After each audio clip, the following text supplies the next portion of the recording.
Hello, White Sox fans, and welcome back to the Sox On Tap podcast. It's Tony Marchese alongside NWI Steve and our guy Bez beyond the pen. It is good to be back on the microphone, guys. I know it's been a little bit. We've had a lot going on. I don't know when the last time we actually got on a microphone. It had to be back in maybe June, May. I don't know. It feels like it's been forever, but we are, as Steven likes to say, hashtag back. Steve, Bez, how you guys doing tonight? Hey, yo, boys. We are indeed hashtag back. That is hashtag confirmed. It's good to be back on here and, talk about at least some watchable White Sox baseball. Yeah. Let's talk about those things. It's good to be back. It's been a while. Far too long. We've had some busy things going on around On Tap Sportsnet, and one of those things, just want to throw this out here. We've migrated our website. We've got a new user experience on the site itself. Some less addy, a little faster. I'm liking what I've seen so far, but please make sure you're going and checking out our work over at ontapsportsnet.com in the White Sox section. The Baz is always bringing great recaps and trying to keep everybody as up to date on the team as we possibly can over at ontapsportsnet.com. Guys, it's the Crosstown Classic weekend. It was preceded by a good, watchable, as Steve said, stretch of White Sox baseball, 5-1 road trip out to Pittsburgh and then down in Tampa. Well, not technically Tampa, as they were playing, I believe, was at George Steinbrenner Field, Yankees spring training facility against the But that Tampa actually Bay is Rays. in Tampa, though. Whereas the Rays normally play in St. Pete. St. Peter. Yeah, that's true. Just not at the Trop is what I'm getting at here. But some exciting things happened on that road trip. A couple of big home runs from some of the rookie kids. Very watchable baseball. And we had Dan Plesac on the microphone, and I want to get to some of that in just a minute. And then it was back home here for 3 games with the Chicago Cubs. I know earlier in the year, our sister show, the Cubs on Tap crew, had some strong words for White Sox fans. And remember, they don't care though. They don't. They don't. Care. That's true. No, they don't care. It'll be interesting to see what they have to say about this series as well. Sox came out swinging the bat hot on Friday night in a 12-5 victory over the Chicago Cubs.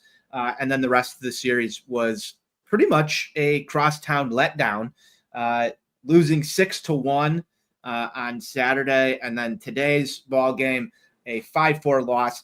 They battled back a little bit, but there's a lot to get into with today's baseball game in terms of things that went wrong and things that were ugly. Steven, I'm going to start with you on this one. Let's talk about today's loss while it's fresh in our mind. I think this ball game should have been either won, if not tied, heading into the 9th inning. But I'm going to let you unpack this one for the listeners. Really, for lack of a better term, they gave the fucking game away today. I mean, let's just be real about it. Colson Montgomery had himself a pretty bad day defensively at third base, unfortunately. Obviously had the error in the first inning that was very integral in the Cubes getting their 2 runs in that first inning there. And then the defensive interference that happened, I think, was that in the 7th inning? That ultimately, the run that scored there, that was the difference in the ball game right there, because he wasn't positioned correctly. And I think that's a byproduct of a guy not necessarily being comfortable and accustomed to playing third base. It's frustrating because that was a winnable game today. The game on Saturday, they had a couple of chances early on to get in the scoring column early and kind of continue some of the positive momentum that was, taking place on Friday night. And they didn't do that, unfortunately. But, I think at the end of the day, I don't know that anybody really expected the Sox to win this series here. Nice performance on Friday, and kind of gave a game away today, and they never really were able to put anything together offensively in the game on Saturday. So it's kind of hard to really be that upset about it from that perspective here. But at the end of the day, bad teams just find ways to lose games that they should win. And we kind of saw that this weekend. Even fun bad teams? Well, Do they? I think, yeah, I mean, fun bad teams do give games away because I think more oftentimes than not, one of the calling cards of a quote unquote fun bad team is a bad bullpen, which usually can't hold a lead. So that would make sense, although everybody knows where I stand on bad position right now as it relates to the 2025 White Sox. I think you and I might be the only people that hold that position. Yeah, I mean, that was a frustrating loss today. It was nice to see them just shellac them on Friday. Just a total beatdown. Finally beat those Jags for the first time in, what's it been, 2 years since we last won a game against them. We didn't get swept, which is my motto for the 2025 White Sox. Just don't get swept, and we didn't. Saturday, like you said, Steve, we had a couple of chances early in the first and second inning. They didn't take advantage of that. I think it was Montgomery that bounced into or was it Vargas that bounced into an inning-ending double play when we had first and second with one out. Yeah, I think they had a total of like 5 hits in that game. And then today they just gave it away. You got Montgomery there with the interference call. Like you said, he's playing out of position. And I get why Venable is doing that, because he wants to get all of his best bats in the lineup. And unfortunately, Lennon Sosa is one of them. And he can't barely play, is not even a passable second baseman. But he's out there at second, and that, forces my draw to short and Montgomery to third, position that I don't think he's played much of at any level. So you saw that happen. There's a roster construction there where, if you can put Josh Rojas in there at third, but you lose a lot because of the bat. And I understand wanting to put all your best bats in the lineup, regardless of what defense you sacrifice there, because the Cubs have a pretty high-powered offense.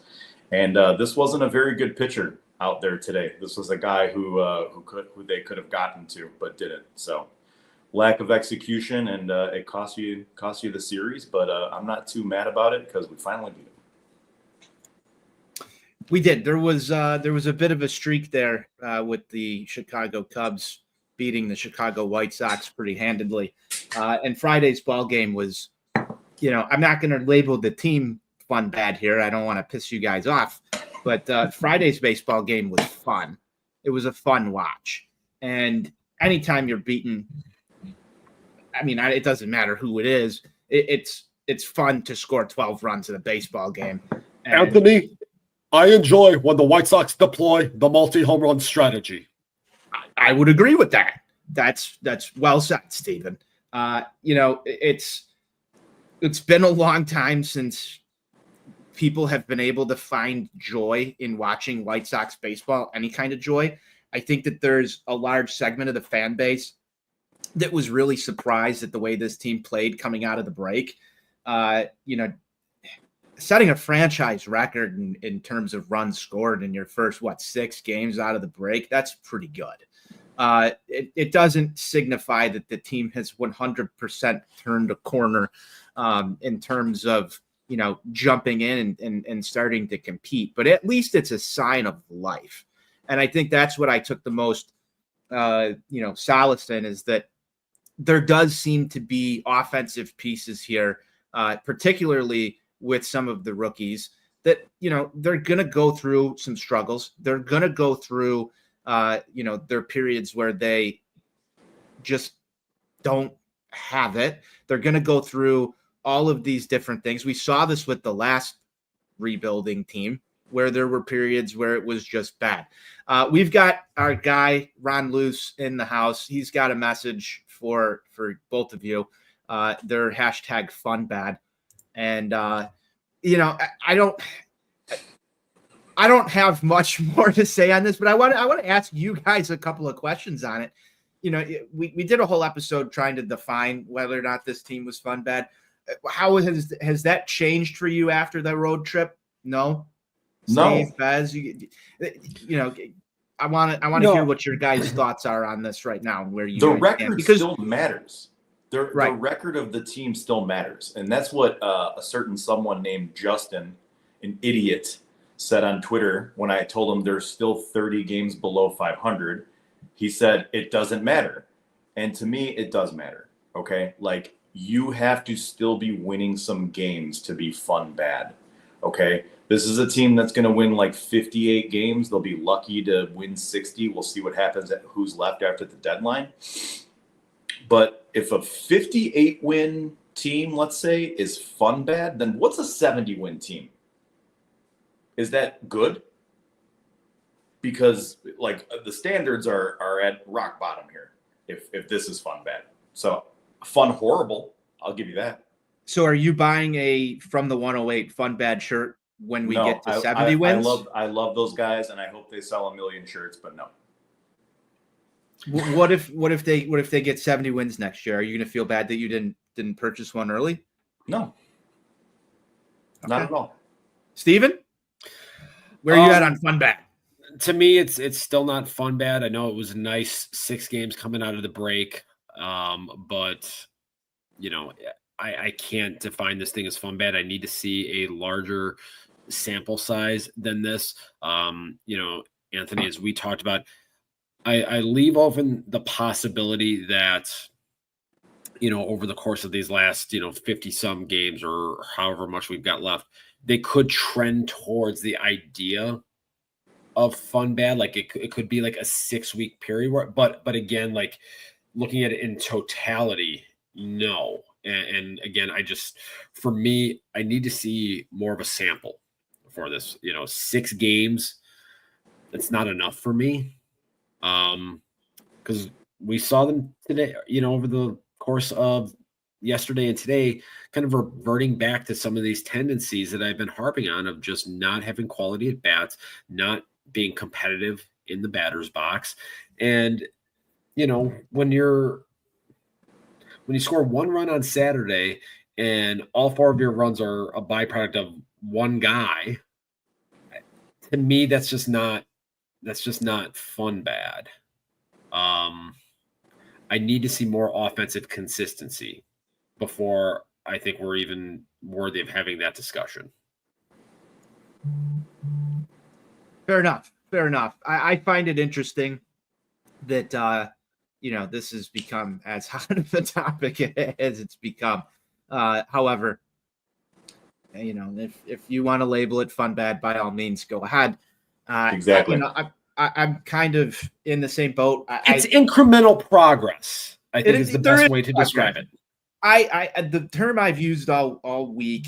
Well, I mean, it's been about a week and a half now since the break, but the term I've used is it's been enjoyable to watch because they were winning baseball games, and I love when the White Sox win games. I would be a lot happier if they would continue to do so on a much more regular basis. I was thinking about getting out to the park this weekend. Didn't happen, but right before the break, Steven, you and I were out at the 35th and Shields for the 2005 anniversary ball games. We got to take those in. Can we have a quick conversation about the giveaway from that Sunday game? Yeah. I know we talked about this briefly. Do you have it handy with you? I do have it handy. So, the trusty complete game bobblehead from the ALCS. There's a major issue with this bobblehead here. And it happens to be the left arm of Mr. Mark Burley. I was at game 2. Okay, on that glorious, cold October afternoon. I believe it was a Tuesday. Mark Burley had on a black elbow sleeve during game 2. Where is the fucking elbow sleeve on the bobblehead? This is concerning. It's a little concerning. It's the little things that matter here. Well, you know, the attention to detail in the White Sox organization on this one. Are you calling that into question, Stephen? I'm very much calling it into question. It almost makes me think that maybe there's an accountability problem with the White Sox in their marketing department. They don't have an accountability problem. I've heard that over and over again. I'm sorry, Steve. No accountability problems there. Interesting tidbit, though. I haven't heard anybody else bring this one up. Stephen, you did. Yeah, here we go. Jerry wasn't paying for the black arm sleeve. Something had to get cut. It was the arm sleeve. I thought that weekend was absolutely fantastic. I enjoyed my time at the ballpark. Seeing all the legends back there. Although, Stephen, while we're on this subject, I think you and I took issue to one thing during that series. And that was during was that Saturday's ball game? I believe it was Saturday's ball game where they had the actual reunion. I got to the ballpark probably about an hour before the game. I had to park all the way in lot F? Lot E? F? Somewhere far. I'm normally able to park in lot B. Parking was sold out like the day before. I thought that when they were doing this ceremony, it would have been an absolutely packed concourse. Absolutely packed in the seats. It felt empty in there until about the second or third inning. It was not hard to get through the gates. I still received a Mark Burley statue giveaway, which should have been, I would think, probably a hot ticket item for most baseball games on the South Side with a pretty cool promotional item. People are in the door early.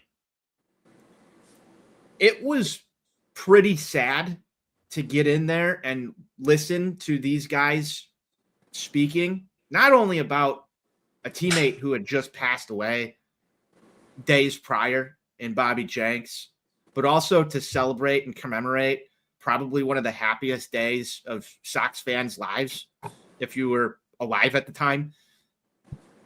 To see, I'm going to go ahead and say that October 26, 2005 at 11:05 p.m. was the happiest moment of my life. Now, maybe that says more about me than a lot of our listeners, but you know, it's all relative. True, but I mean, I think most White Sox fans were pretty happy at that moment. So the game wasn't a sellout? The game was a sellout. People were tailgating in the lots until first pitch. And so we're in there, and I don't know if you watched the ceremony, but there were a lot of empty seats up until around first pitch. I mean, it was close to a sellout. I don't know if it was an official sellout, not like it was this weekend for Sox Cubs. But I was surprised because if there's one thing that's kind of embarrassing to a lot of the players, not only the ones that won that championship, but also the ones who were sitting in the dugout and seeing the reception for a team that was a championship team. I don't know. Anthony, it wasn't even close to a sellout. I don't understand why it wasn't. I don't understand why it wasn't. You had a Mark Burley giveaway. You're celebrating the only championship this team has won in. Now we're at 108 years. I mean, you have to celebrate your fucking victories. You have to celebrate your wins, and you need to show up and show that you care, just as a fan base. I mean, I can't talk here because I wasn't at any of those games, but I mean, I will say, you know, over the last 20 years, like the White Sox haven't done a ceremony of this magnitude since 2005, but they've been celebrating 2005. See, that's wrong though, because they did one in 2015 for the 10-year anniversary. Because I remember it was the first series coming out of the All-Star break against Kansas City. Yeah, and on Saturday they did kind of a very similar thing. Was that when they came out on the cars? I don't remember if they came out on cars or not, but I remember they were on the field with the trophy, and the place was damn near fucking sold out. I was I went to a lot of games that year, and I remember they did that. They retired Konerko's number. I was at a bunch of that stuff, so I feel like I thought they did the car thing, but They may well have. I guess that's kind of what I'm getting at, though. Like, it's been 20 years. We've celebrated it a lot. I know, this was special with the Burley statue and everything. I was there for Konerko's statue. I wasn't there for this one. I don't know. So, like, yeah, I'm with you, Tone. Like, yeah, let's, celebrate this. It was a big day. It was a big anniversary. Mark Burley is a franchise icon. Let's show up for him. But there's like 20% of me where I'm like, can you guys make some new fucking memories? What do I have since 05? I have the blackout game. I have Leary's home run, and I have the Field of Dreams game. I have 3 since then. 3 big moments. I was at all 3 of those. I was at 2 of the 3. I wasn't at Field of Dreams. Yeah, I mean, I think there's a fair point there to the effect that we haven't really had any big milestone moments that are worth celebrating as much. And I think that there's probably a good portion of the fan base that feels even more than 20% like, guys, can you do something else? Maybe that's the reasoning.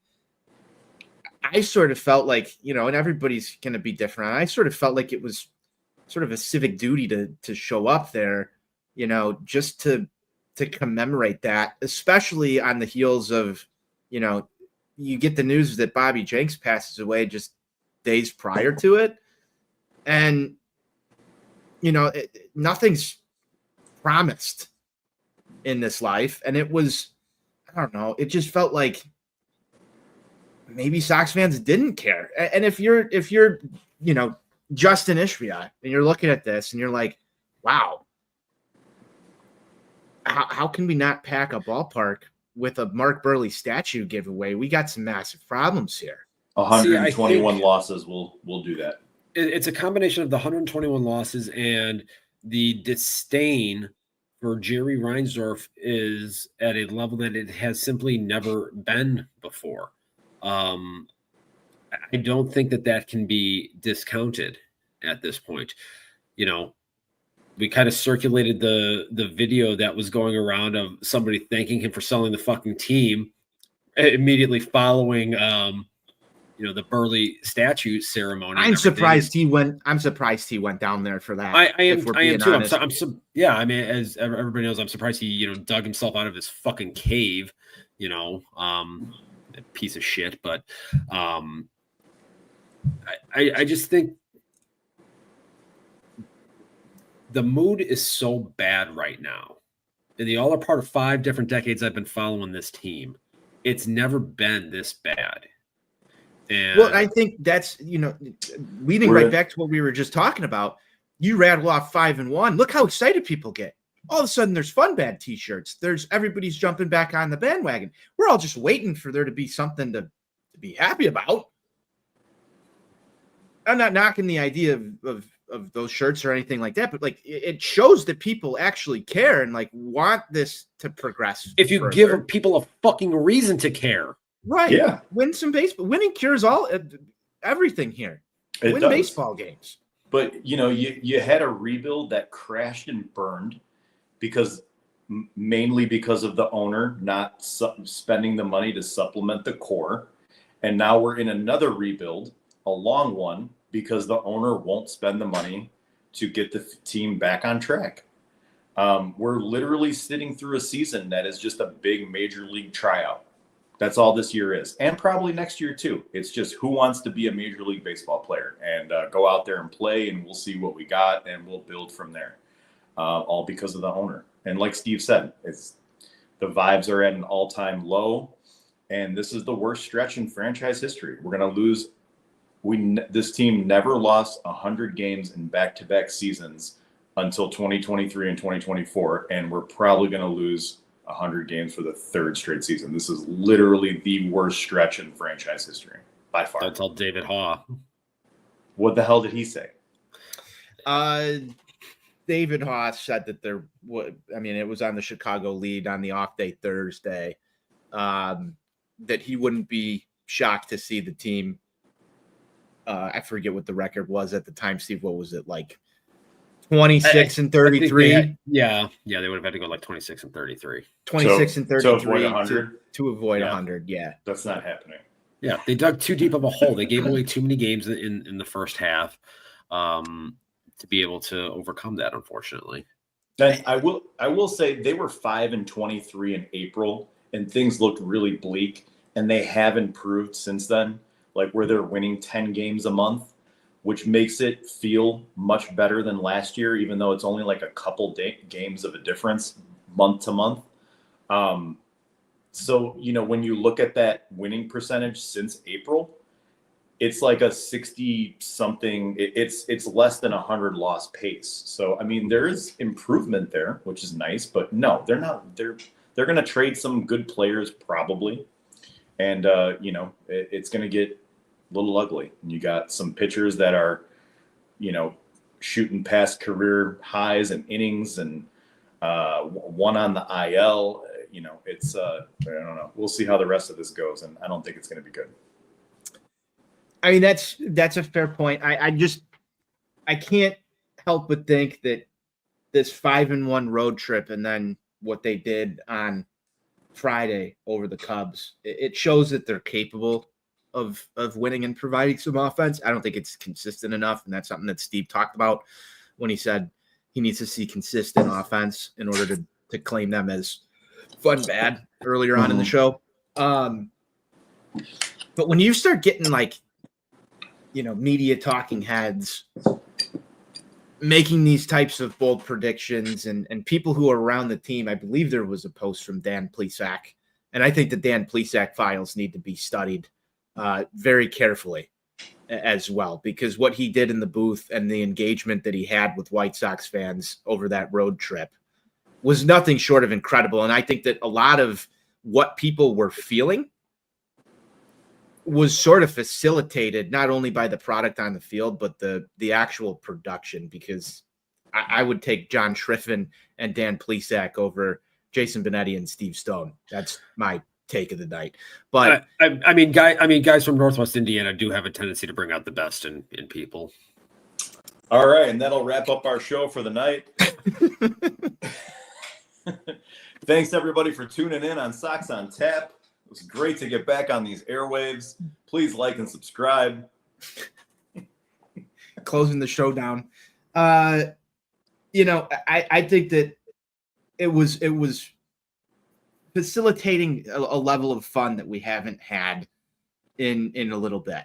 And maybe people got a little carried away, but Plesac also posted something.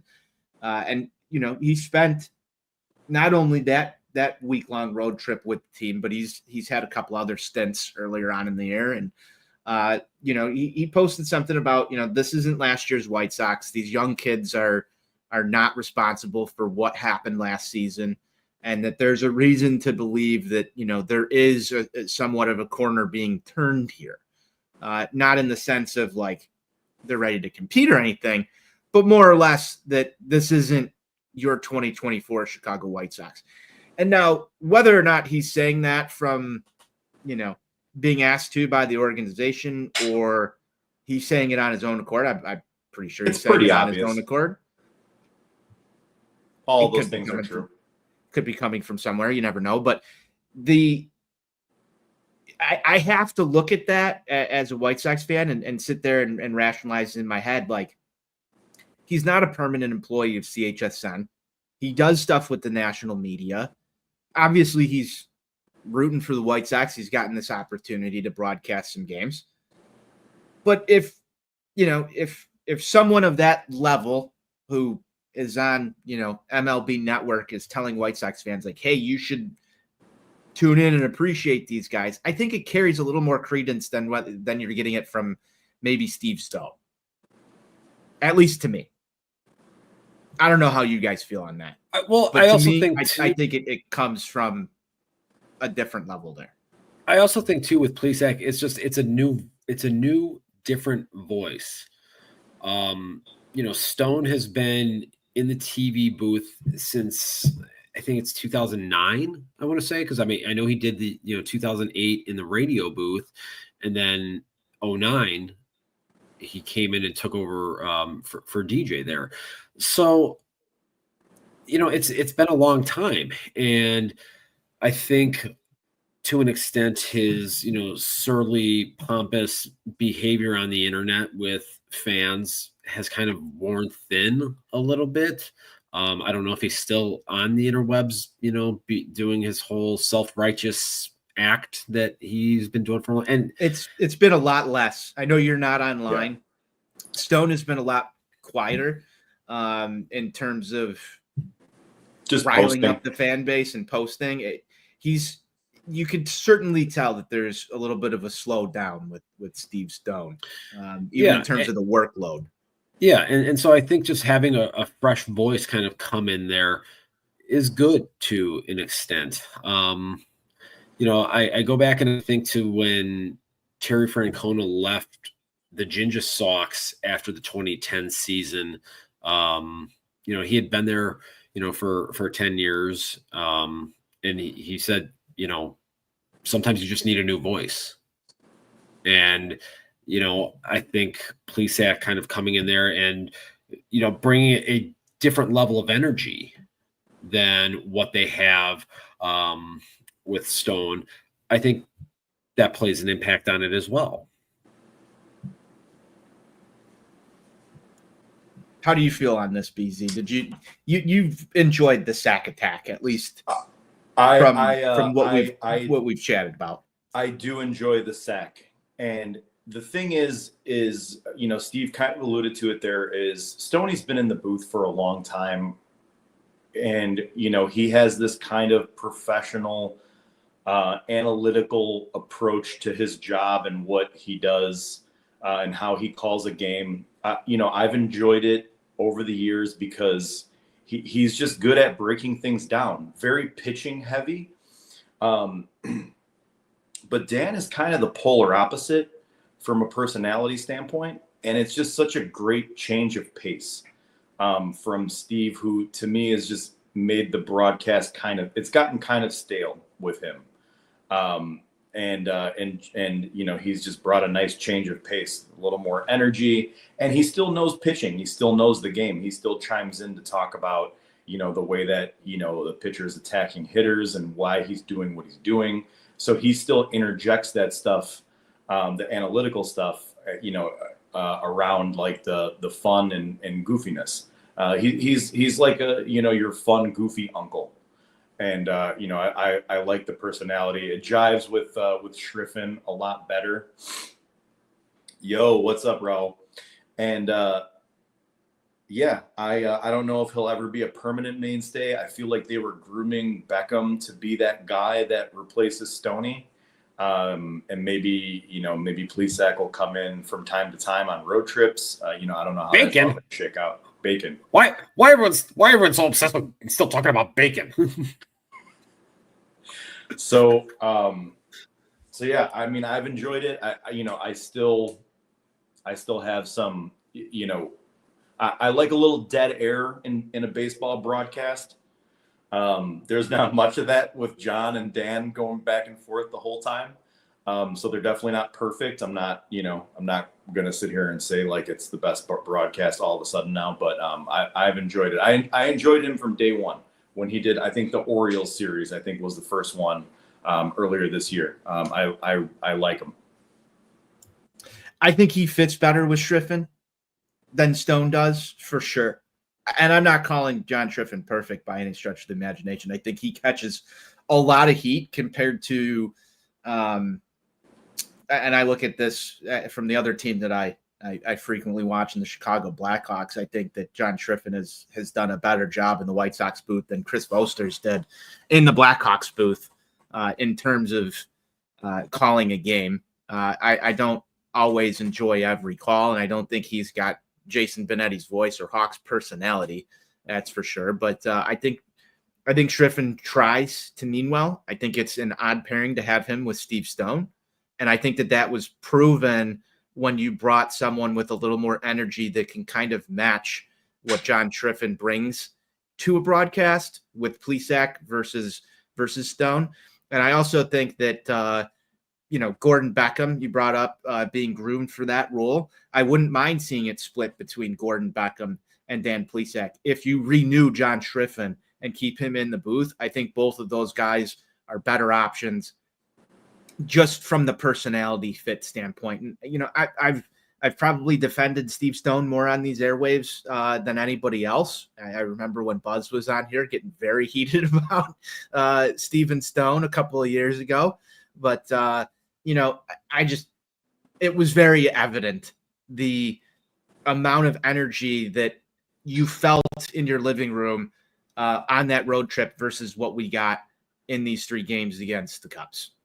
That was evident. He brought different little things like a rally polo out. Like he was trying new material that Sox fans hadn't seen, played into some of the superstitious stuff. And I love that as a baseball fan. Like bring me all of those baseballisms and stuff as someone who was there and a little bit closer to the game in terms of time period versus Stone at this point. But overall, I enjoyed that experience. I'm really looking forward to August 1st through 3rd. I believe he's going to be there for the Angels series and watching those games as well. Guys, we're going to keep this show moving along. We've got a little something that you touched on earlier, Besnik, a roster construction problem. And I want you to lay out your case that you had brought up pre-show, what you're seeing on the interwebs, because I hear there's people hashtag Matt Online, and I love discussing when people get hashtag Matt Online. So you let everybody know what it is that you're seeing and what it has to do with this roster construction stuff, and then we'll have a little combo about it. So I see things, and I'll pick on my guy, Shy Sox fan Michael, but he's not the only one saying it. Many people are saying it. And I see people say, Colson is the shortstop, Mydroth is the second baseman. It's that simple. Okay, it is. You're right. But who plays third base then? That would be Josh Rojas, who people were very mad online about when he was getting consistent at-bats because he can't hit. His OPS is down like 200 points from when it was last year. He can field it, but he can't hit. So what do you do if you want your best bats in the lineup? There's also this other problem where Andrew Benintendi cannot play the field. He is pretty much unplayable in left field. Lennon Sosa can't play the field. He's unplayable. One of those two has to DH. We don't have anyone else on the roster who can play first base besides Miguel Vargas. So I hate to break it to you guys, but you're going to have to pick your poison on one of these guys. It's either going to be Rojas at third and Baldwin in left and Benintendi at DH with Mydroth at second and Colson at short and Vargas at first. It sounds like that's probably what people want the most. But you're going to have to deal with Josh Rojas's horrible at-bats and Brooks Baldwin dropping easy pop flies. I mean, you can use the excuse that he's still developing as an outfielder, but that's what it's going to be. And sometimes Lennon is going to have to play the field because that's just the way baseball works. So you've got some square pegs and you've got some round holes, and the roster construction isn't perfect. And that's why, the team is what it is for one reason why it is what it is. So that is, that's the way things look, folks. That's the way the cookie crumbles. It's not going to be perfect, and you're not going to like that defensive alignment, or you're going to have to face the fact that some of these guys are going to play that can't play the field. So that brings up the question, Bez. What's your ideal White Sox lineup 1 through 9? Like the batting order or just who's in the field? Batting order and in the field. Let's do both. Well, I guess in the field you're gonna, as long as Robert and Talkman are here, we're gonna. Nice, we got the word doc up. Yeah, you're gonna go Talkman in right field, Robert in center. I'm gonna go with either Michael A. Taylor or Austin Slater in left, as long as they're still here. if there You're is going who in left? either Taylor or Slater, one of the two, then oh boy. Then third base, you got to go Rojas. You're going Rojas at third. At third, Montgomery, Okay. Montgomery, Mydroth, and Vargas around the horn. Teal or Caro behind the dish. And I don't know if we want to get into the whole both catchers should be in the lineup type thing. That's why I wanted to get into this. Okay. Who did you have at first? You had Vargas at first, right? The only player on the roster who can play first base. Which is intriguing to me.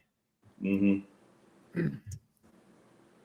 And then you DH Benintendi, and then you can flip a coin with Teal and or Caro. If you want defense and offense, I mean that's the way it goes for me. You could you could sit here and say that, you know, Teal behind the plate, Caro at DH, then Benintendi's in left field, and he's atrocious in left field. So there is not a perfect alignment here, is what I want people to realize. That's why I wanted to type this up and just see where we're at with this, because I've questioned this myself as well when we're looking at these lineups, because if we're really platooning left field between Taylor and Slater based on righty lefty matchups, I would like more of a first base platoon than what we've got right now. And when you look at the system, they've drafted a lot of up the middle prospects. I don't think it's as simple as Chi Sox fan Mike, and you threw it out there first. I don't think it's as simple as saying that Colson Montgomery is your shortstop and Mydroth's your second baseman, because you're going to have a couple of guys come up here and sort of displace this fairly soon. And you just saw, Braden Montgomery promoted to Double-A today. That's more of an outfield thing. I think that there's stuff that slats in there as well. I wanted to look at this before we got into the trade deadline discussion, because it's going to make things a little more interesting when you start talking about Luis Robert or Mike Tauchman getting moved. Well, here's one thing I was just taking a look at here. Like, Lenine played like 40-some games at third base last year, and he's only played 2 this season. So I'm not sure why there isn't a willingness to put him back over there as well. I mean, terrible. He's terrible there. Lenine is a defensive liability wherever he is. Right. He's a utility DH. Barely can play second, and that's his best position. He's a utility DH, and he makes a lot of boneheaded plays. It's as simple as that. I'm not really too concerned about Lenine Sosa, as long as someone within this organization decides that they need to continue to keep running him out there in seasons to continue. I don't foresee a reason to keep him around. I don't know about you guys. If somebody wants him here at this deadline as part of a package or on his own, just to be a bench bat who can pinch hit in the 8th inning and maybe run into a double or homer, bye. He doesn't need to be here. I wasn't really even on board with bringing him back in spring training. I was not feeling it. I know people were really mesmerized by the September he had last year, and I was not. So, nevertheless, if he's here, I want to see it in a limited role. He can't play any position in the field. I saw somebody put a comment up there about Teal at first base, and it's like that part in Moneyball where he says, it's not that, it's not that hard. Tell him Wash, and he's like, it's really hard. So you got a rookie catcher who's, learning his way to hit in the big leagues and play catcher at the big league level, throwing another position to learn that he's never played in his life is not something I would do. Maybe that's an off-season plan for Kyle Teal to get some reps at first base. I will say, however, though, Kyle Teal has played quite a bit of left field in his minor league career and college career. So I'm a little surprised that he hasn't gotten any run or any looks in left field with Benintendi at DH. So maybe that's something that comes to fruition at the deadline when, they move Talkman, who's, taking up some DH spots and stuff like that. Maybe they call up Corey Lee and have 3 catchers.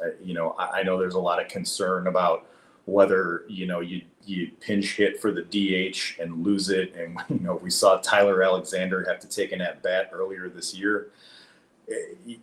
Those things Pitchers like that. who rake. Yeah.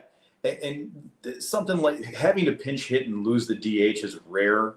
And having that spot in the lineup come up again is even more rare. So I don't really, not too concerned about it, but the team clearly is.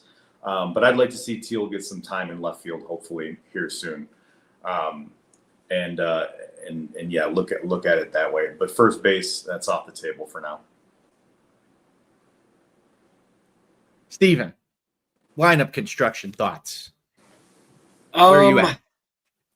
I mean, yes, there are definitely issues presented here with the situation at hand. And there's not really a lot of great options here. As Beth said, if they are intent on continuing to play Lenine, I don't know how much it's really going to kill him at this point if you put Lenine at third base 1 day a week. I don't know. I mean, I think if we're moving guys around, I just don't know that I would be playing Colson Montgomery at third base consistently if you think he's your shortstop. I wouldn't be doing that at the expense of Lenine Sosa, I think is my position on that. So do you believe that they don't think that Colson Montgomery is going to stick at short? I mean, how much of that is driven by the players that they've drafted behind him versus where does he play best today? See, I don't think that can factor into it because, Caleb Bonnemer's 19 years old and he's in Winston-Salem. We can't be basing or doing major league level off of a guy that's in Winston-Salem. We can't be, basing it off of a guy that was just drafted out of high school 2 weeks ago. It's not like the NFL or the NBA where you draft a guy and they instantly come up and they take their spot. This stuff takes time. I mean, look at how long it took Colson Montgomery to even get here. It took Colson Montgomery 4 years, from the time he was drafted. So I don't think that should really be a consideration, or frankly, I don't think it is at this point. So are they just trying to get more versatility? Sorry, Buzz, go ahead. That's exactly what I kind of think that there is moving Vargas from third base to first base. I think they want, shoehorning Baldwin into the outfield when, it seemed like he was going to be a primary infielder when he first came up last year. I think that's what they want, is to just, get these guys experience playing multiple positions and be able to have this lineup eventually where they can just plug guys in wherever they need to based on matchups and not, have them be defensive liabilities wherever they go. Because again, this is a lost season where they can do shit like this. So will next year. So are you upset with that, or do you think that there's a different strategy they should take? I mean, I agree with you. It's sort of a lost year. You can do this stuff. It's still going to frustrate fans regardless. Yeah, but yeah, it doesn't make for fun watching because it costs you games like it did today. You want to win today. You want to win the series versus the Cubs, but the bigger picture is it's a learning experience for Colson Montgomery. and whoever else is in the field, or it's a learning experience for the front office to be like, okay, Lennon Sosa, we gave you your chance. We did everything we could. It's not working out. You have a very low baseball IQ, and it's time to move on. So it's not fun to watch as a fan. It's frustrating, but these are the growing pains that we're going to have to just endure until this all gets sorted out. Tend to agree with that statement, Bez. Any other lineup roster construction thoughts that either of you guys have before we move on to some trade deadline talk? I like that they're construct a roster with better players. That would be fun. Get better players would be good. That's my final thought. That would be fun. I'll see what I'd like to see what's going to be left after the deadline. Justin's here. He says that Lennon Sosa ruined his baseball experience today. Good. Justin deserves to have his day ruined all the time.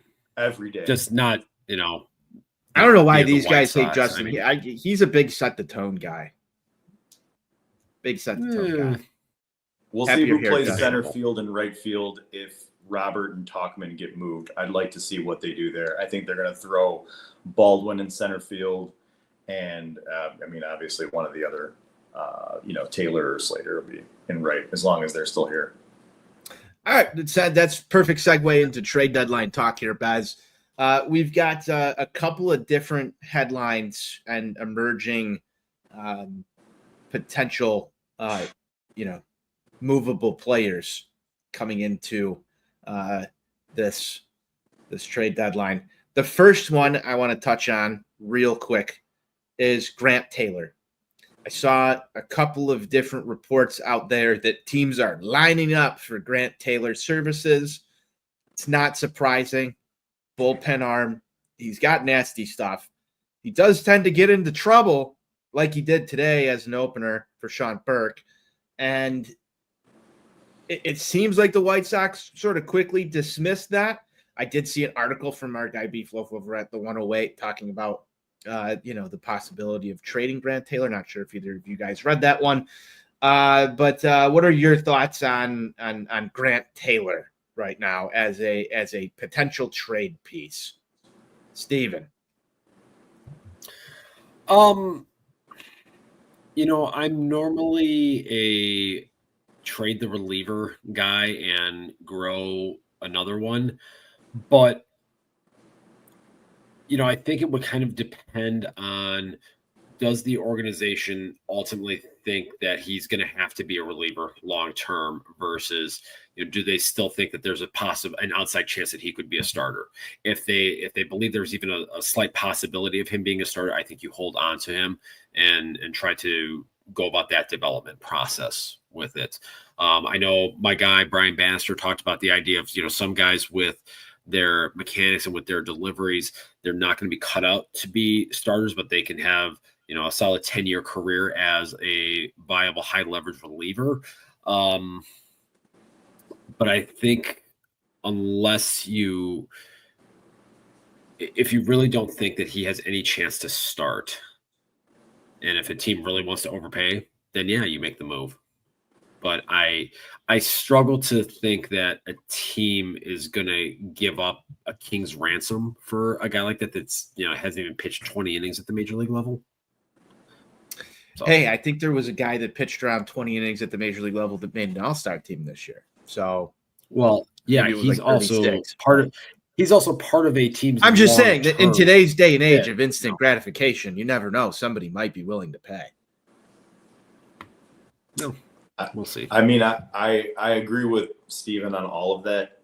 Because we don't know, if they don't think he's a starter and they've already aborted mission on that once. So I feel like they don't believe this guy's a starter, which, as the meme we've put out there on Twitter says, and Bannister we trust, if he's a reliever, then I'm on board with trading him. If somebody wants to give up a top 100 position player prospect and another, nice piece to get Grant Taylor, you got to pull the trigger on that. This team, you can always find relievers. You can grow relievers. You can get relievers in later rounds of the draft. I mean, you can pick guys up off the scrap heap who turn into good relievers. We've seen the White Sox do that over the years. You could have guys that fail as starters that turn into viable relievers. Exactly. So in that case, you need bats. This team needs bats. They need power desperately. So if that's on the table, I take it. I'm very much there with you guys. I think it really depends on what the organization views Grant Taylor as, and you guys pretty much alluded to that. It was just an interesting name that popped up, not a name that was on the radar, I think, probably 3 or 4 weeks ago. If you were looking at this trade deadline, Grant Taylor's name was not really at the front of your mind in terms of trade targets. It'll be interesting to see whether or not they are actually, willing to move on from him, or if, they're doing some posturing here to drive up that price even further.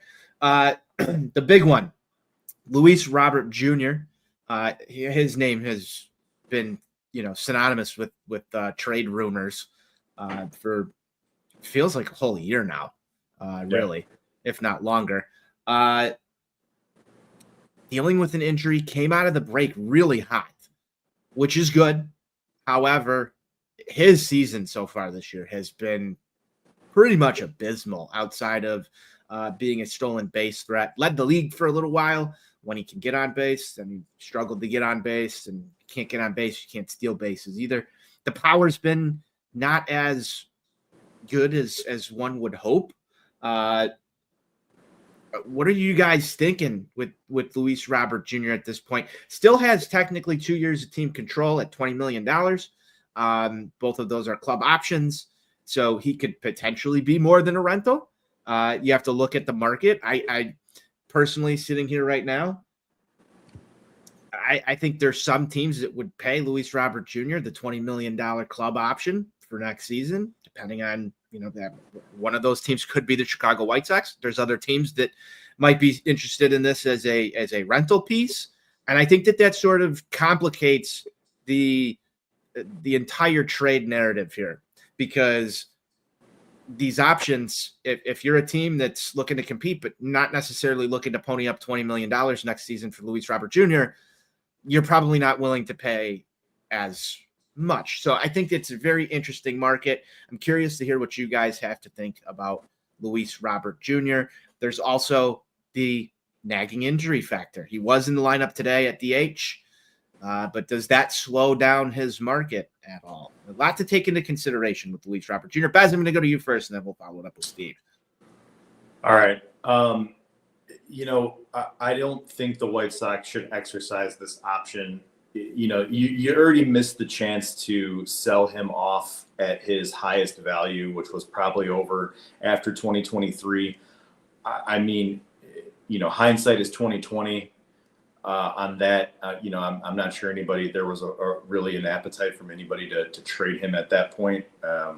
But he had, the Sox had to build something and around him to justify keeping him, and it didn't come to fruition. So now this year, hoping to, exercise that option and running him back and hoping he does this, which is basically the whole idea of 2025. That was the right idea, in my opinion, to see if he could bounce back.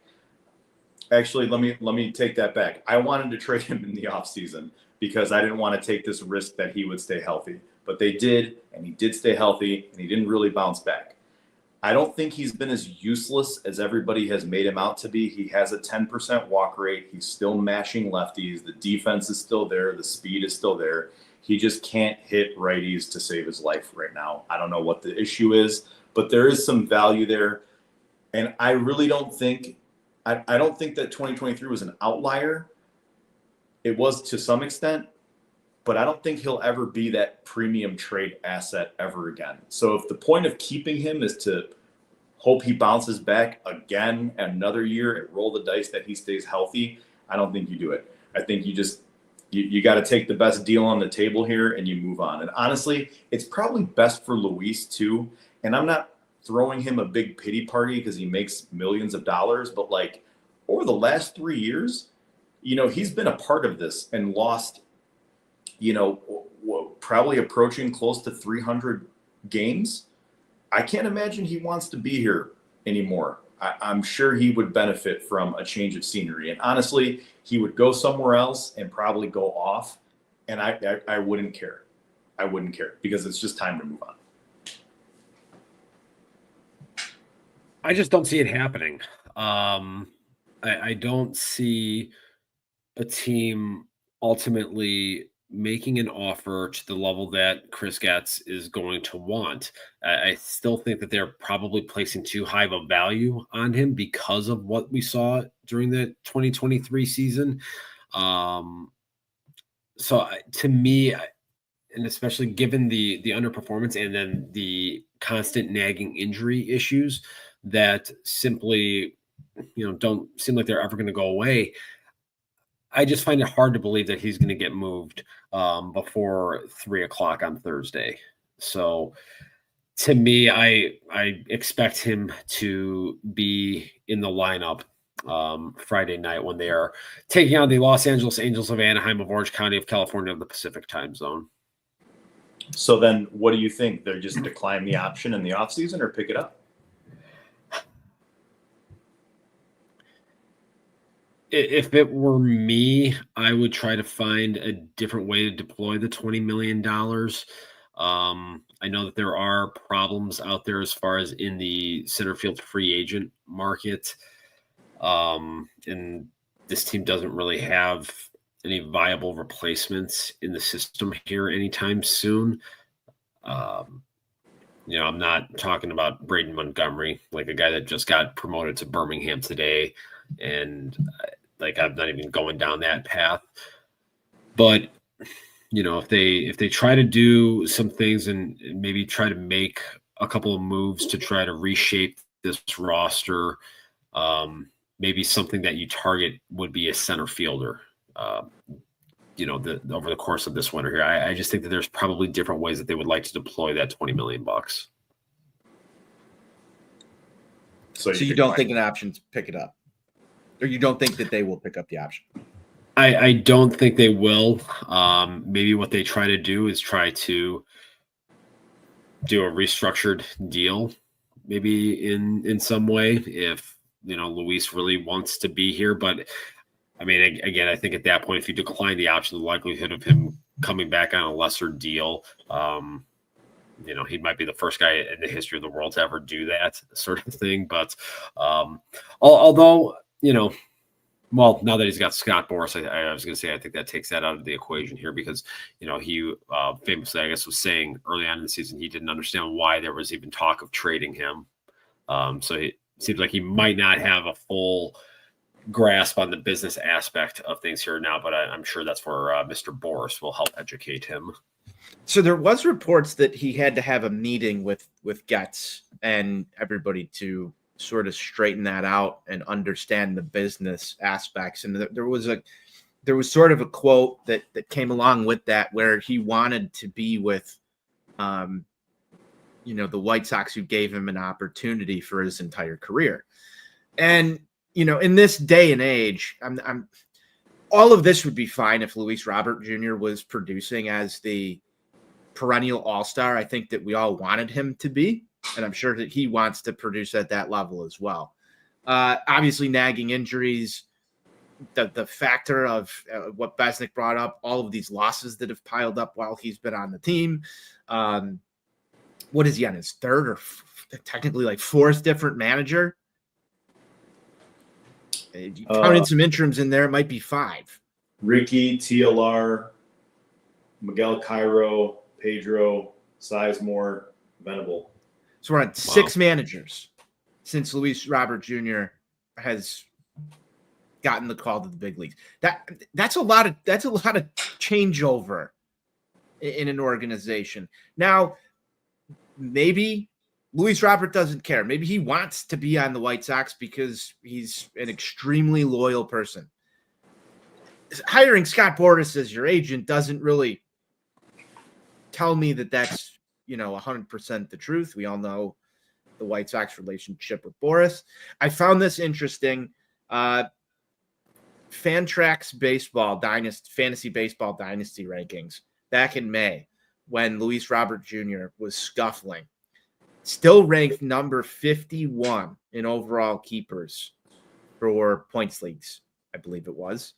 I found that number to be sort of astonishing when you look at some of the names that were around it. I think I sent a screenshot of this one to you guys the other day. The baseball world from the outside still seems to believe somewhat in Luis Robert Jr.'s potential, maybe more than I think White Sox fans do. And I think from the inside looking, in is a lot different from, looking at this situation from the outside.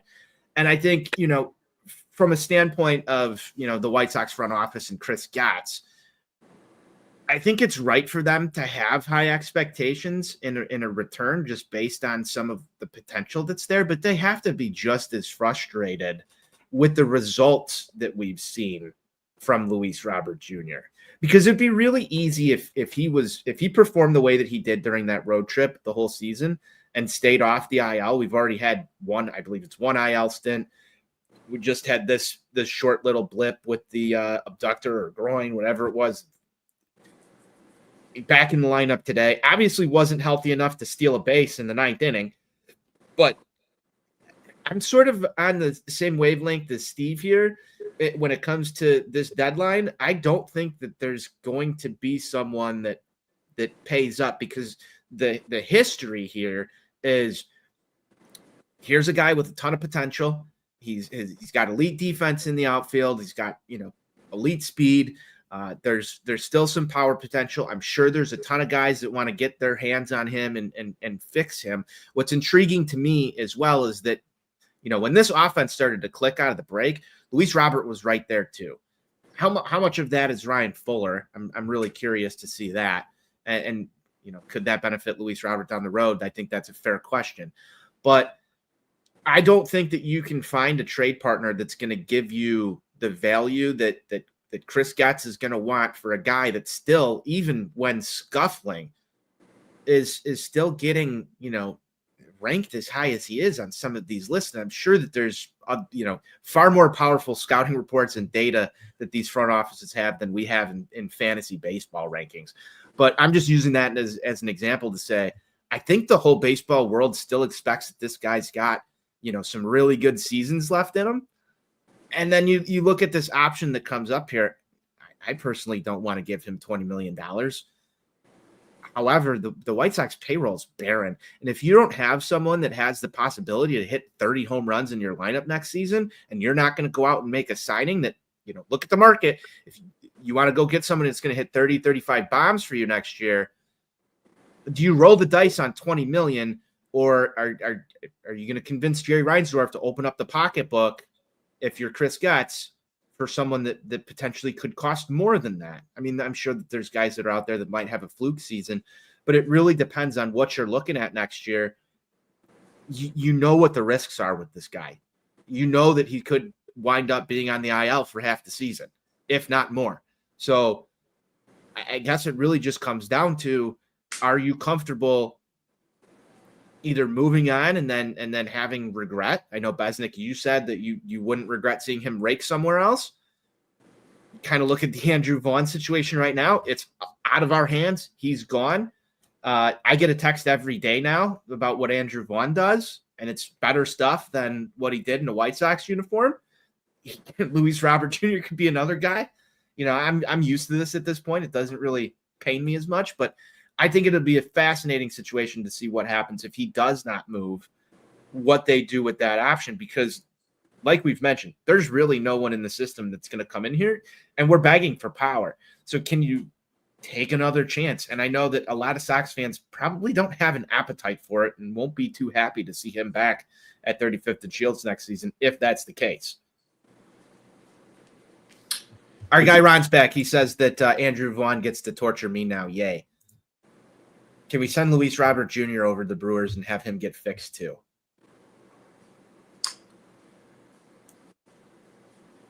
I think so. I mean, I don't believe in Andrew Vaughn's hot streak. I have a buddy who's a Milwaukee Brewers fan from Wisconsin, and he texts me, every time Vaughn does something good, and I'm like, it won't last. It won't last. It won't last. I've been saying that for like 2 weeks now, but I still say it. It's not going to last. It's this. We know who Andrew Vaughn is. Okay.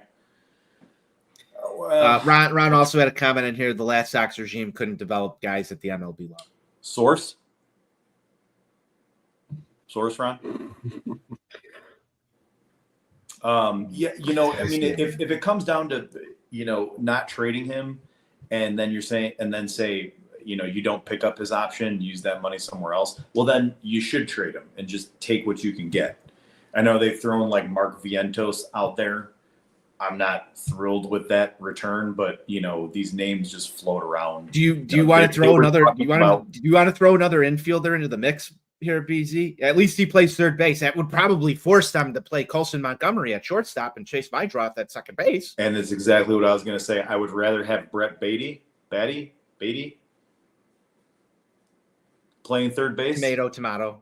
Same. Because Vientos' defensive metrics are horrendous.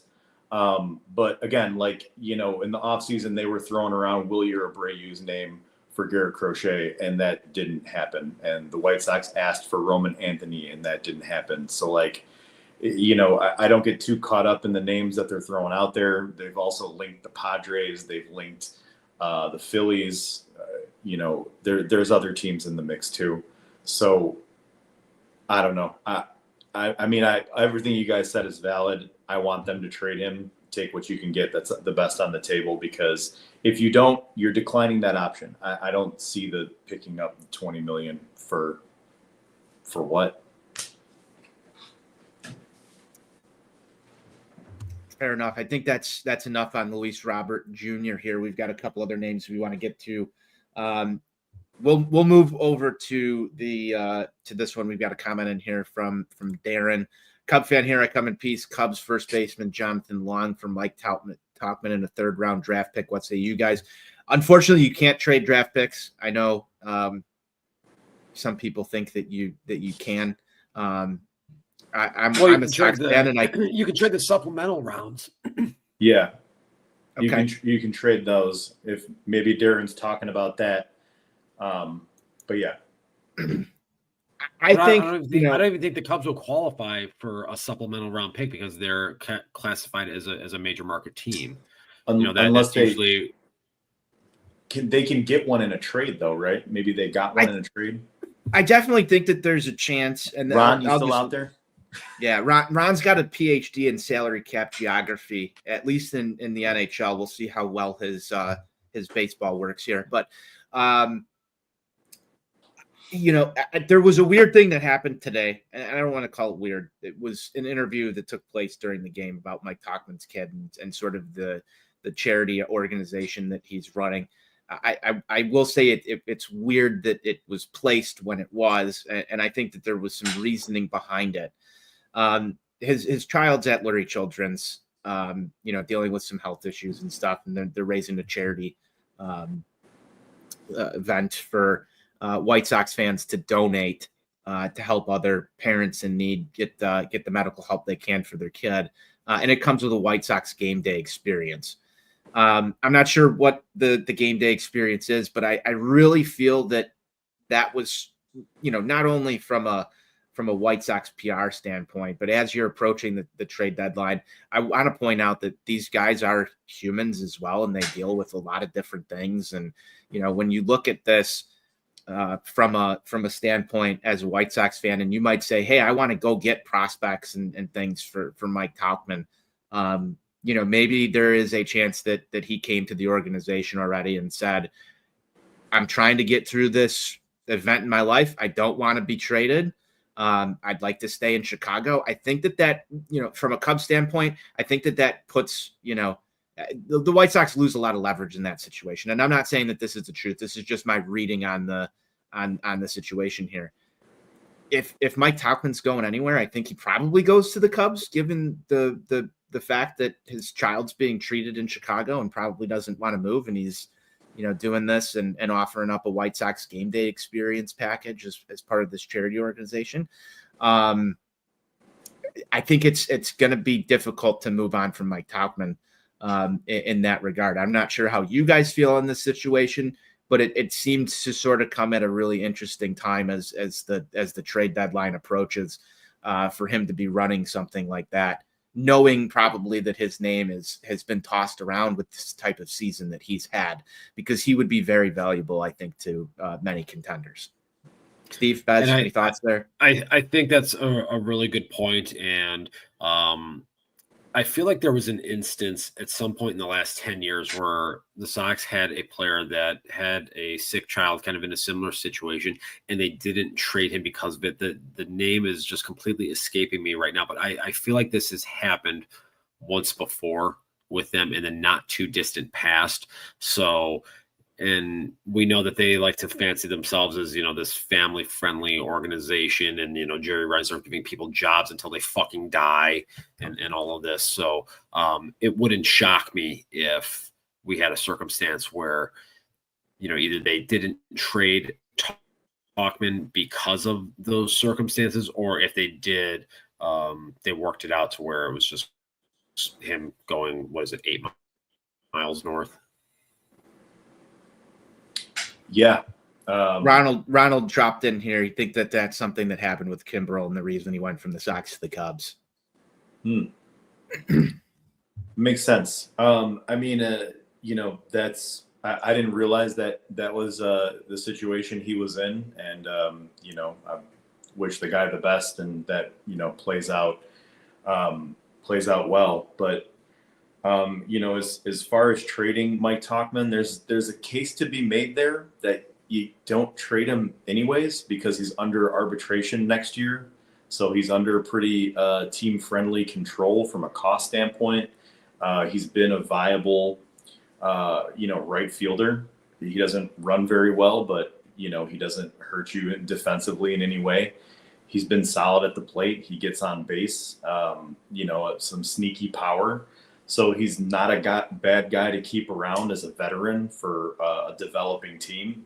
There's some reasons to keep him there. My concern with keeping him there, and why I, his situation aside, and why I would trade him, is I don't, trust the health there, where he's going to be 35 and he's already been on the IL twice with a groin injury and a hamstring injury. But at the end of the day, I mean, you're not getting a top 100 prospect for Mike Tauchman. You're going to get a potential, number 5 starter, or, your 4th outfielder type of prospect for him in return. So there's a case to keep him there just from a baseball standpoint. I would agree. He's not really blocking anybody. And health issues aside, I wouldn't mind seeing him back in the White Sox uniform next year. Cost control, I think the White Sox like that as well on the cost side. Big if true if Jerry likes his money. A couple other names that are out there, and I think this one's probably the most likely to move. That's Adrian Hauser, starting pitcher, has had a hell of a season for the White Sox, sort of not on our radar until, one day he was just here and, looked really good again against the Cubs on Friday. Guys, what are you expecting with Adrian Hauser? I think this one's probably it's probably my lock to move at the deadline. It's pretty much a lock. He was, if you saw some of the quotes after the game on Friday, he was really reflective of his time here, and very thankful to the organization for the opportunity that they've given him, and how much he wants to stay in the major leagues and not go back to the minors. So it sounds like a pretty foregone conclusion that that he's going to be traded. And again, similar to, let me say this first too, like, he's been a great pickup. Like, this is a guy from the AAA scrap heap from the Texas Rangers, who we got to replace Bryce Wilson, who was absolutely terrible in the 4 or 5 starts that he made. So we were just like trying to duct tape this rotation to hold it together, and he did. And he just, solidified some things and pitched damn near well enough to be in consideration to be the White Sox All-Star. Had he had, a few more starts before that, there's a good chance that he is. But nevertheless, he's another guy that's going to get traded. And, I don't think you're going to really get much for, a 32-year-old journeyman who, is on a hot streak and he's a 2-month rental. So I wouldn't expect a big return, but yeah, he's going to get traded. I made the hot take that, maybe offer him a 1-year extension and see if he takes it, because like I said, you're not going to get anything special for him and he's pitching well for you. So why not just, keep another arm around, because you've got a bunch of guys returning from Tommy John mid-season next year. You've got some iffy starters going into next year. I don't want to get too far down that road, but yeah, he'll be traded. Steven? Thoughts? Agent House? Me personally, yeah, I wouldn't do it unless you get a team that's really desperate. And want to keep him around? That is willing to, yeah, because I think you need to cover innings to close out the rest of the season. And like Bez was saying, you have young pitchers that are approaching innings limits. And, Martin Perez, yes, he's going on a rehab assignment in Charlotte. I think they said on Forgot about our guy Martin on August 1st. But even still, there's going to have to be a ramp-up period there. He's going to have to probably make 3 or 4 starts down in Charlotte. So you've got a lot of innings you have to cover still. Do you remember the famous Martin Perez quote earlier this year? We're going to do something special or something along those lines? Yeah, it was like after the first weekend. Yes, I do recall that. But again, I just think unless a team gets really desperate, and maybe Dave Dombrowski is that guy, knowing that he's got a core group that is, really got this year and next year to try to win that World Series in Philadelphia. Maybe he gets a little crazy and we'll give you an overpay. But unless a team does it, I just don't see the point in taking him and moving him for an A-ball reliever that maybe comes up and turns into Jordan Leisure. I mean, that just I'm going to be honest with you, I don't think that really moves the needle very much long term. So, I'm just being honest here. No, I mean, I'm with you on all of that. I think the team is going to trade him. That's just what it sounds like. But I agree with you on all of that. Fair enough. Any we're going to wind down trade deadline talk here. Any off the radar names you guys think may get moved that we have not discussed? And after that, we're going to move on to the Dick Allen Hall of Fame induction, some messages from our guy NWI Steve before we look at what's on tap next for the Chicago White Sox and get on out of here. Bez, any off the radar names that you can see getting moved? Possibly Michael A. Taylor or Austin Slater. Austin Slater has mashed lefties all year. If somebody wants a 4th, 5th outfielder type, I don't know why you need to keep him around. Same thing with Michael A. Taylor, or maybe you keep Taylor around because you trade Robert. Those 2 guys I could see is an outside chance. I'm not, saying it's a definite, but it's a non-zero chance that somebody might, take one of those guys that, when you got the Padres, no offense to your son, Gavin Sheets, but they've got him in left field almost every single day. Maybe they want a viable player who can play that position and also match left-handed pitching. I'll do Slater for Sheets, straight up. Bring it back to platoon him at first base. Can we interest AJ Preller in a noodle boy by chance? Maybe. Oh God, can we please? I mean, I'm just saying. I think we've probably got too many Italians on the team right now. I think that would really help morale if we could find a way to, extradite him away from the corner of 35th and Shields. I mean, like, too many Italians on the team for you is like one. Whoops. Terrible. Oh boy. Steven, you got any Steven, you got any off the radar trade candidates here? I really don't. It's going to be a quiet deadline. I think it's going to be a quiet deadline, in all honesty. I just don't see a lot there that really is going to happen. So, but, I say that, and I think back to 2 years ago, I was in a hotel room in Milwaukee, which is Algonquin for the good land. I don't know if you've ever seen Wayne's World 2 or not, but I remember sitting in there when Jake Berger was famously traded to the Miami Marlins for Jake Eater, who's now pitching for the Los Angeles Angels of Anaheim of Orange County of California of the Pacific time zone. So, hey, maybe we see him next weekend. I love when this organization uses first-round draft picks and trades them for guys that never make it here. It's great. Fantastic. That about wraps up trade deadline talk. Steven, today was a special day in baseball. It was the Hall of Fame induction ceremonies.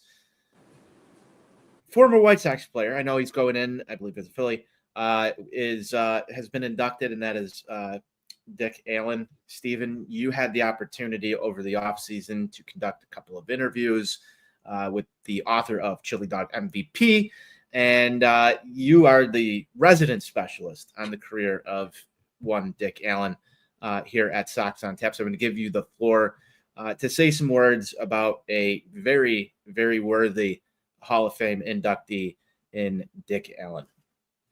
Yeah, it's just long overdue. If you look at the guy playing in the period that he did, in the era that he did, the only guy really that was better over a consistent period offensively from the 1965 through 1974 than him was Hank Aaron. And, that's pretty elite company right there. So I know a lot of the traditional counting stats, he falls short on things like that. He didn't get to 400 home runs. But if you just look at the totality of what he was offensively, he was one of the most dominant players of his era. So for him to finally get in, it had been said that he wanted to go in with the White Sox hat, but ultimately that wasn't his choice, unfortunately, after he passed during 2020. But like I said, certainly long overdue. And I know at some point here over the course of this week, I'll be having a conversation with friend of the show, Dr. David Fletcher, as he is actually in Cooperstown. So I'm surprised I haven't been getting a slew of photos from him from induction ceremonies here today, but I'm sure I'll be getting a bunch of those tomorrow morning from him. I know he and I are going to have another conversation to kind of get a little bit of a sense of the mood and kind of everything that took place over the course of the weekend here. But just, a guy that was a very pivotal part in White Sox history, although he was here for a short period of time. He left an indelible mark on the franchise and is a big part of the reason why they're still here ultimately. Very well said, Stephen. I know that you really enjoyed watching Dick Allen as a young child back in that era. And, I'm glad you're still here to talk about it. Bess, any thoughts on the career of Dick Allen? I'm glad he's in the Hall of Fame. He deserved it very much. It's like Steven said, he kind of saved this franchise. They probably move if not for him. And the White Sox need a Dick Allen right now. They need somebody who can rejuvenate this fan base and come in here and hit a bunch of home runs and bring the team back to some relevancy. So congrats to him and his family. And I wish he was going in as a White Sox, but, he has his reasons, and he was in Philly for a long time too. So it's good to see him make it. Yeah, I agree with everything that you guys said on this one. I think the White Sox could definitely use someone just like Dick Allen to help rejuvenate things. I think that was very well said. And I'll pass along my congratulations as well to the family. Steve, please do share when you do talk with Dr. David Fletcher.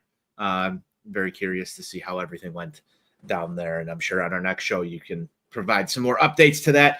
Let's take a look at what's on tap for our Chicago White Sox.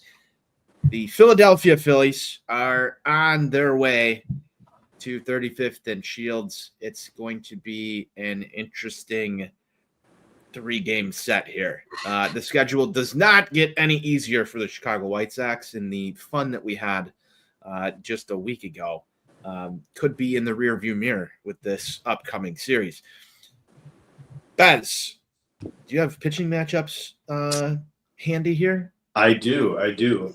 So tomorrow, 6:40, you've got Christopher Sanchez versus Davis Martin. Christopher Sanchez, in case you didn't know, has been really good. ERA well under 3. Then you have Jesus Luzardo versus Jonathan Cannon. I really wish they would use an opener for Cannon. I know we have some mixed opinions on the opener around here, but I wish they would do that. And then I'm a fan of it for Jonathan Cannon and Lundberg. Yeah, and I hate openers. Those guys need them. And then Wednesday, 1:10 matinee, you have Tywin Walker versus Adrian Hauser, as long as Adrian Hauser doesn't get traded between now and then. And then Thursday, we're off, and that is the trade deadline. So those are your matchups over the next 3 games. Thank you, BZ. Steven, turning to you here. You got a prediction for this series? Pain. I had the opportunity to watch the Phillies for a couple of days last weekend as I had to take my traveling road show out to the East Coast. And I was actually at the game on Monday night that ended in a catcher's interference. The first such instance of that. Of course you were there. Since 1971. What are the fucking odds of that? But what was the feeling in the ballpark when that happened? Oh my God, the place was insane. I mean, those people are, I don't know if people understand this, but Philadelphia fans, they're animals. Literally, they're literally animals. And the place kind of went a little berserk when that happened. And it was one of those things where when it kind of first initially happened, there was a little bit of confusion going on. And then I kind of saw it and I'm like, okay, this is going to be a catcher's interference. Like I could get that sense. And, they go to the replay review and boom, sure enough, there it is. And, having to kind of explain to some of my coworkers, the next morning as we were getting back into our training session and everything, just the rarity of that. I wasn't aware of the fact that was the first instance of it since, ending a game since 1971. I learned that, when I got back and, had access to MLB radio, listening to it in my car. But, just kind of trying to educate some people that aren't necessarily as in tune with the day-to-day baseball that, we all are. And the fact that catcher's interference is something that has probably become a little bit more commonplace over the course of the last 10 years, but to actually see that be the deciding factor in a game that was in extra innings for one, it was an interesting situation to be a part of. But, this Phillies team, really deep lineup. They like to hit a lot of home runs, and I think that could be a little problematic here over the next 3 days. So I hate to say it, but I'm not sure the Sox are going to win a game in this series. Bez, you got a prediction? I will say that they'll win one, baby. Don't get swept. 2025 White Sox, just don't get swept. Maybe Hauser can beat Tywin Walker. Tywin Walker hasn't been that good. Who was the other one? Luzardo hasn't been that good. But, like Steve said, they've got a pretty high-powered offense where they can just, outslug us. So they did just take 2 of 3 against the Yankees. They took 2 of 3 against the Red Sox before that. So, yeah, it's going to be a tough one, but we'll win one. We'll win one. I'm with you, Bez. I think we'll get one. I think the Adrian Hauser's start, if it happens, is a pretty good bet. If I was a betting man, big better guy, I might toss some out there for Adrian Hauser. It's going to be a tough series, and I'm not particularly looking forward to Jonathan Cannon facing Kyle Schwarber, if we're being completely honest. Big better guy on a Schwarber homer there. There you go. I'm just tossing it out there. That might be some free money. Remember, if you don't post the picture, the bet didn't happen. That's true. That's true. You can always Public service announcement. That's right. You can always. I only not post the your wins. bets. Yeah, only post the wins. Only the wins. That way you never lose. All the rest of it doesn't matter. In fact, I hear the money gets returned to your bank account if you don't post it online Right. to see that you lost it. That's about it. I think we get one. That's about it. All I have for this show in the rundown, guys. Any final thoughts before we get out of here? Baz, I'll go to you, then to Steven, and we will close this down. Let's try to not get swept this week by either team. I don't want to get swept by the Phillies. I don't want to get swept by the Angels and Yoan Moncada. But I am looking forward to some late night baseball with Schriffen and Plesac getting weird out there. Maybe, just maybe, we can sync up for a Sox on Tap after dark show for old time's sake. Ooh, I'm in. Steven is already saying no. Steven's already saying no. I might be in. That's a weekend series. That is a weekend series. It's a weekend series. Yeah, but Saturday night action. Those of us that are have a lot of travels over the course of this week here, probably going to be a little burnt out by the time we get to the weekend here. So late night stuff there, a little problematic. I might dabble. Let's talk. Let's talk. Maybe we could even get a guest on here. We might be able to. Yeah. It's interesting that you're going to have Plesac and Schriffen out there. You just mentioned getting weird. There's been some history with White Sox broadcasts getting weird out in California. That Bill Walton game comes to mind. Yes. Steven, any final thoughts from you? Final thoughts. Through the first 9 games post All-Star break, it has been a more palatable brand of baseball, while the game today was particularly frustrating and in a game that was winnable. It's been more watchable, and that's good. I like when my baseball team wins games. I would like to see them do more of it. So I'm hoping that, maybe we see a little bit more consistency out of this team offensively as we wrap up the month of July and move into August, and just try to keep building some momentum here, particularly with the young guys that matter. I agree, Steven. It was a far more palatable White Sox baseball experience for a couple of different reasons, and we talked all about them on the show.